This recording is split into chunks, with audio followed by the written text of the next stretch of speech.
বগুড়ার মধুবন সিনেপ্লেক্সে হল ভর্তি দর্শকের উপস্থিতিতে অনুষ্ঠিত হল সত্য ঘটনার ছায়া অবলম্বনে নির্মিত স্বল্পদৈর্ঘ্য চলচ্চিত্র মুখোশ মুখর বিশেষ প্রদর্শনী।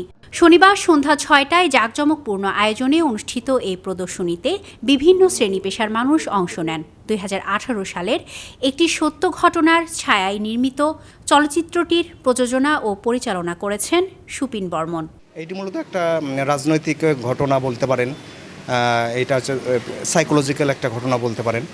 এই মনস্তাত্ত্বিক কিছু বিষয় নিয়ে বিচার বহির্ভূত যে হত্যাকাণ্ড, এইটা মূলত আমাদের এই চলচ্চিত্রের বিষয়বস্তু। এতে অভিনয় করেছেন এক ঝাঁক নবীন ও প্রতিশ্রুতিশীল কলাকুশলী। মুভিতে আমি একটা ছোট ক্যারেক্টারে কাজ করেছি, একটা সোশ্যাল অ্যাক্টিভিস্ট। তো ভালো লেগেছে কাজ করে, এবং আমার সুপিন বর্মন নামকরা একজন স্বল্প দৈর্ঘ্য চলচ্চিত্র নির্মাতা, তার কাজ করতে পেরে সত্যিই খুব ভালো লেগেছে। আমার ক্যারেক্টার ছিল সাংবাদিকের মেয়ে, এবং অবশ্যই আমার এই ক্যারেক্টার করে অনেক অনেক ভালো লেগেছে। আর আশা করি যারা দর্শক তাদের কাছে এই ফিল্মটা অনেক ভালো লাগবে। অনুষ্ঠানের উদ্বোধন করেন বগুড়া ৪ আসনের সংসদ সদস্য মোহাম্মদ মোশাররফ হোসেন। শিক্ষার পাশাপাশি বিনোদন সহ সকল কিছুকে আমাদের অগ্রাধিকার দিতে হবে।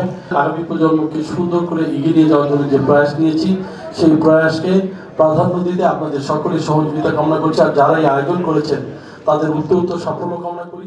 প্রধান অতিথি হিসেবে উপস্থিত ছিলেন বগুড়া ৬ আসনের সংসদ সদস্য মোহাম্মদ রেজাউল করিম বাদশাহ। শুধু বগুড়া চলচ্চিত্র না, সংস্কৃতি না, রাজনীতি বলেন, সংস্কৃতি বলেন, চলচ্চিত্র বলেন, সর্বক্ষেত্রে শিল্প বলেন, বগুড়া সর্বক্ষেত্রে এই উত্তরাঞ্চলের নেতৃত্ব দিয়েছেন। ইনশাল্লাহ আমরা মনে করি আগামীতেও এখন বাংলাদেশের নেতৃত্ব দিচ্ছে বগুড়ার আমাদের সুযোগ্য সন্তান যারা তারেক রহমান।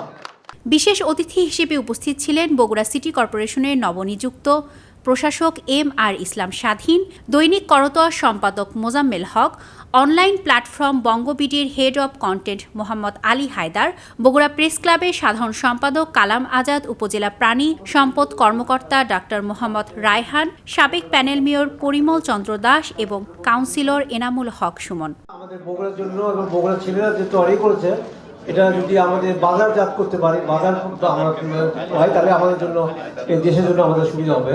আমাদের যে চিন্তা ভাবনা সেটা কিছুটা আমরা অনুভব করতে পারবো। আমি কন্টেন্টটা দেখেছি, আমাদের কাছে মনে হয়েছে যে এটি একটি ঠিকঠাক কন্টেন্ট। এটাকে বগুড়ার কন্টেন্ট বলা যাবে না, এটা জাতীয় পর্যায়ের কন্টেন্ট। চলচ্চিত্রটির মূল চরিত্রে অভিনয় করেছেন অভিনেতা বিভান বাদল। পুরো অনুষ্ঠান সঞ্চালনা করেন অভিনেতা বিধান রায় ও শ্রদ্ধা দাস। রাষ্ট্র ব্যবস্থাপনার ভয়াবহ এক বাস্তবতা ও অপ্রকাশিত অন্ধকার দিক তুলে ধরে নির্মিত হয়েছে এ স্বল্পদৈর্ঘ্য চলচ্চিত্রটি, যা দর্শকদের মাঝে সৃষ্টি করেছে আগ্রহ ও কৌতূহল। স্মৃতি সঞ্চয়িতা অর্থী, দৈনিক করতোয়া।